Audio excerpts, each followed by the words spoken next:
অসমৰ অন্যতম খিলঞ্জীয়া জনগোষ্ঠী দেউৰী সম্প্ৰদায়ৰ ভাষা জানিবলৈ কেইগৰাকীমান যুৱকে picture word book on Deori language নামৰ এখন পুথি প্ৰকাশ কৰি উলিয়াইছে। কমল নাৰায়ণ দেউৰী, ৰাহুল দেউৰী আৰু নয়ন দেউৰীৰ তত্বাৱধানত প্ৰকাশ পোৱা পুথিখন আজি দেউৰী সাহিত্য পৰিষদৰ অতিথিশালাত দেউৰী সাহিত্য সভাৰ সভাপতি ভিজু কুমাৰ দেউৰীৰ উপস্থিতিত দেউৰী সাহিত্য পৰিষদৰ মুখ্য কাৰ্যবাহী সদস্য মাধৱ দেউৰীয়ে শুভ উন্মোচন কৰি জাতিটোৰ বাবে ই এক মহৎ কাম বুলি সাংবাদিকৰ আগত প্ৰকাশ কৰে। আজি দেউৰী জনগোষ্ঠীৰ কাৰণে বা দেউৰী ভাষাক যিসকলে ভাল পায় তেখেতলোকৰ কাৰণে এটা ঐতিহাসিক দিন বুলি মই নিজকে ভাবিছোঁ।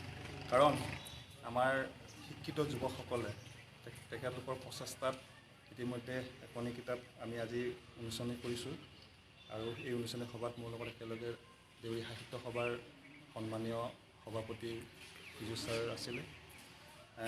কিতাপখনৰ নাম আছিলে আপোনাৰ দেউৰী চু আমু জপে দেউৰী শব্দ ছবি পুথি। তাৰমানে ছবিও থাকিব, দেউৰী শব্দত অৰ্থখিনি থাকিব।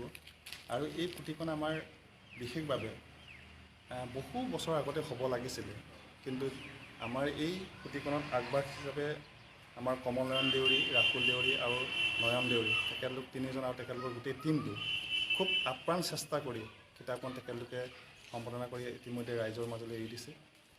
এইকাৰণে কিতাপখনৰ তাৎপৰ্যটো খুব আজিৰ তাৰিখত তত্ত্বগধুৰ হৈ পৰিছে, যিহেতুকে আমাৰ দিবঙীয়া, বৰগীয়া, টেঙাপনীয়া খেলৰ তিনিটা খেলৰ মানুহ আছে। তাৰে দিবঙীয়াসকলে নিজৰ মাতৃভাষাটো দেউৰীৰ মাতৃভাষাটো জানে, কিন্তু বৰগীয়া আৰু টেঙাপনীয়া পৰিয়ালৰ মানুহখিনি দেউৰী ভাষা যথেষ্টখিনি তেখেতলোকে কম জানে। আৰু তেখেতলোকৰ কাৰণে এই পুথিখনে বা অন্য জনগোষ্ঠীৰ কাৰণে এই পুথিখনে যথেষ্টখিনি দেউৰী ভাষা শিকাৰ ক্ষেত্ৰত বা নামখিনি জনাৰ ক্ষেত্ৰত সহায়